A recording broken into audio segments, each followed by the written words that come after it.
Magandang araw mga ka-aerial defense, may ibabahagi na naman ako sa inyo.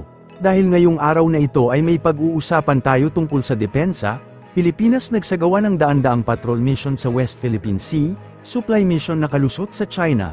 Pero bago tayo magpatuloy, wag mo muna kalimutan mag-like, share and subscribe, manatiling nakatutok sa aming channel para updated ka sa balitang militar at West Philippine Sea. Iniulat ng Philippine Navy noong Martes na nagsagawa ito ng humigit kumulang 300 maritime sovereignty at surveillance patrol, at humigit kumulang 100 surveillance flight sa West Philippine Sea ngayong taon. Nagsagawa na rin ito ng mahigit 60 rotation and reprovisioning o RORE mission sa 9 na bahagi ng Pilipinas na nasakop sa nasabing karagatan. For the year covered starting 01 January to 16 December, the Philippine Navy has conducted a total of more than 300 maritime sovereignty and surveillance patrol missions in the West Philippine Sea, more than 100 air surveillance flights, and more than 60 reprovisioning and rotation missions to our 9 island fishers. There are different instruments of national power at work in the maritime domain. May kanya-kanyang mandato.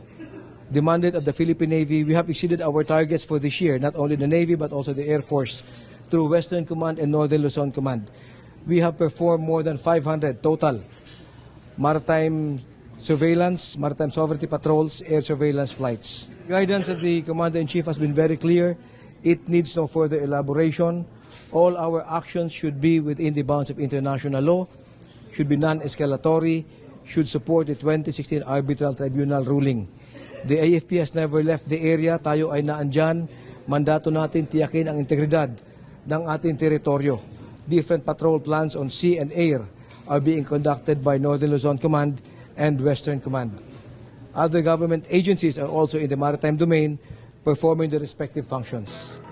Sinabi ni Trinidad na nanatiling nakatuon ng Armed Forces of the Philippines sa pagtupad sa mandato nito na protektahan ang mga karapatan ng bansa, sa kabila ng lumalalang pagsalakay ng China sa West Philippine Sea. Inulit din ni Trinidad ang pahayag ni Pangulong Ferdinand Marcos Jr. na nagbawal sa paglalagay ng mga barkong pandigma ng Navy upang kontrahin ang panggigipit ng Beijing sa mga sasakyang pandagat ng Pilipinas sa West Philippine Sea. Binigyang diin ng opisyal na hindi umalis ang AFP sa pinagtatalunang karagatan. Matagumpay na natapos ng Armed Forces of the Philippines ang kanilang rotation and reprovisioning mission sa 9 na maritime features ng bansa, sama-samang kilala bilang Kalayaan Island Group sa West Philippine Sea para sa taong ito. Ang mga maritime features na ito ay binubuo ng Ayungin Shoal, Pag-asa Island, Lawak Island, Parola Island, Patag Island, Kota Island, Rizal Reef, Likas Island, at Panata Island. Sinabi ni Rear Admiral Roy Vincent Trinidad, tagapagsalita ng Philippine Navy para sa West Philippine Sea, na ang highlight ng kanilang RORE mission ay ang paghahatid ng Noche Buena packages sa mga tropang nakatalaga sa West Philippine Sea. AFP through Western Command conducted a rotation of troops and the provisioning of our forces on the 9 island features from 03 December to 14 December. The activities were conducted successfully. There were no untoward incidents monitored. However, there were 2 Chinese Coast Guard and 2 PLA Navy ships in the vicinity. Yung highlight ng ating RORE was the delivery of the Noche Buena packages to our troops. Mataas ang kanilang moral. And nais kong sabihin sa ating mga kababayan, yung inyong kasundaluhan, we perform our mandate without any fanfare. Over sea, land or air, sa karagatan, himpapawid at karagatan. Ito ay alay natin sa mga kababayan natin. Ang Philippine Air Force A-29 Super Tucanos at ang US Air Force A-10 Thunderbolt, na kilala bilang Warthogs, ay pinalipad sa himpapawid ng Philippine Sea para sa magkasanib na pagsasanay. Ang mga drills na bahagi ng isang dynamic force employment exercise ay naganap noong ika-12 ng Disyembre.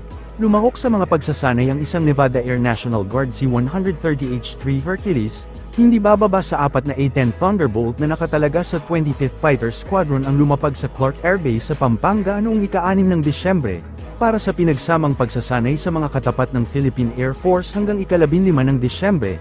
Sinabi ng US Pacific Air Forces, ang pagsasanay ay nilayon upang magbigay ng mga piloto at mga maintenance team ng isang pagkakataon upang madagdagan ang mga nakabahaging kakayahan at mapahusay ang interoperability.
of sunscreen that I bought for like the multiple trips we've been on.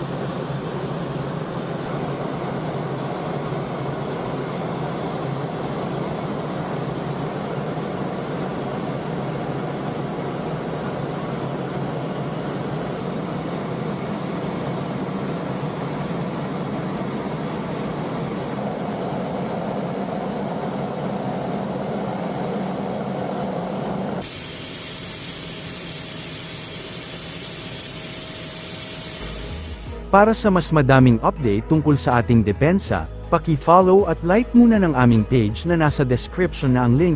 Huwag mo na rin kalimutan mag-like, share and subscribe. Pindutin mo na rin ang bell para updated kayo sa aking mga bagong video. Maraming salamat po.